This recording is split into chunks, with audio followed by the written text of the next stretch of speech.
Magandang gabi po, Sir Bams, at sa lahat ng mga tagapakinig mo.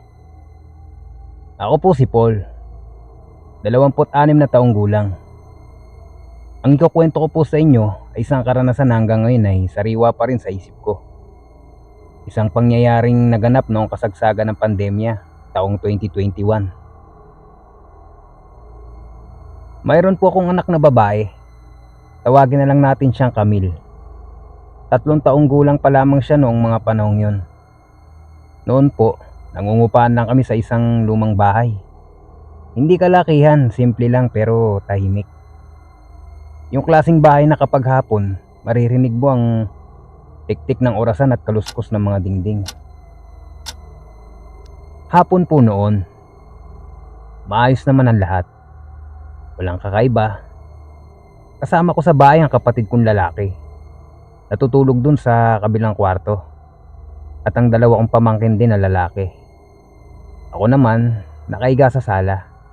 Nanonood ng TV habang ang anak ko naman na si Camille ay nakatayo dun sa dibdib ko habang nakahawak dun sa kawayan na upuan. Hindi ko na malayan na nakaidlip na pala ako. Nagising na lang ako bigla dahil sa isang kakaibang pakiramdam. May malamig na tumalsik sa uluan ko. Parang may nagwisik ng tubig. Napadilat ako agad. At ang unang bumungad sa akin, ang mukha ng anak ko, si Camille. Sir Bams, basa yung mukha niya hanggang dibdib. Pinupunasan pa niya ng maliit niyang kamay ang mukha niya. Parang nalilito rin kung bakit siya nabasa, Sir Bams.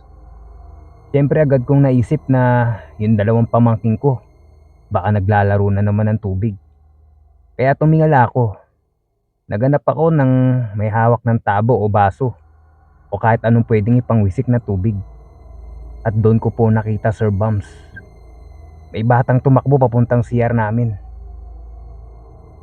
Walang suot na pangitaas. Basang-basa ang buong katawan. Hindi ako nag-isip. Tumayo ko kagad. Hinabol ko siya. Sir Bams, kitang-kita ko talaga. Maliit ang katawan, bata. At basang-basa.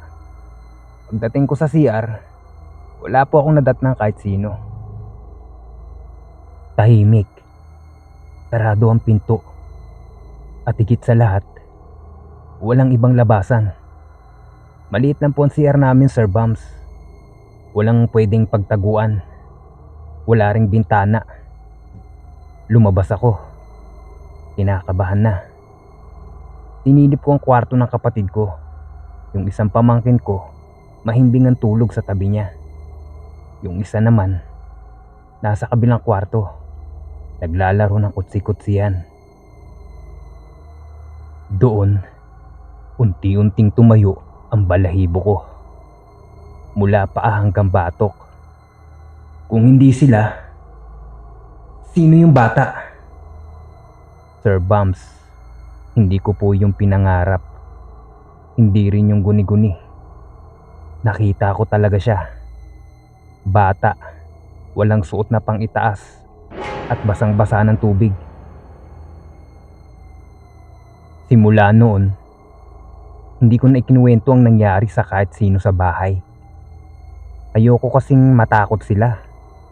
Ayokong magdulot ng kaba. Pero may isang bagay po akong napagtanto, Sir Bams. Hindi lahat ng kalaro ng bata ay tao. Minsan, may mga nilalang talaga na nakikisabay sa ating mundo. Lalo na sa mga bata. At minsan, may mga kalaro din sila na hindi natin nakikita. Hanggang ngayon, Sir Bams, kapag naaalala ko yung tunog ng tubig na tumalsik sa ulunan ko, alam kong hindi yun aksidente. At alam kong may batang hindi namin kasama sa bahay noon.